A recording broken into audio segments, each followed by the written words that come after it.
All right. Tell me what we're looking at. So when people ask me why do you use cover crops and we talk about the weeds, I'll show them a spot like this. So this is a spot where I've missed with planting the rye. And you can see the rye on either side. There's hardly a weed in there. There's one less. But over here, where I missed, it's got all kinds of different weeds, all my favorites on the farm. Corn spurry and we got lamb's quarter. Yeah.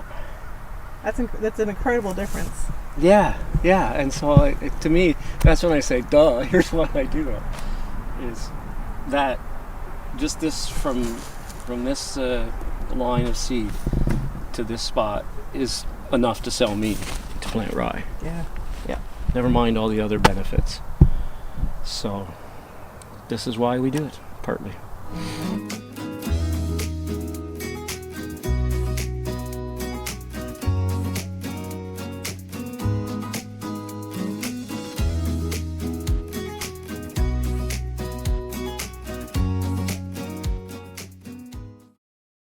This was planted 3-4 weeks ago. 4. So this is October 24th now.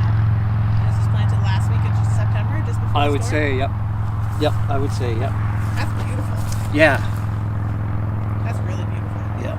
And so this has been, we've had the farm for 9 seasons.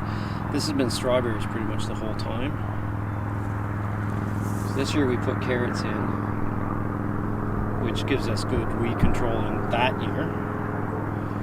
And then the rye in to hopefully do a little more. Yeah. And it will be back in strawberries next year, I expect. Yeah. And what's your seed moving on the rye?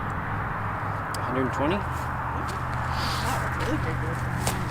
Yeah, it's really, I love it. I love my rye.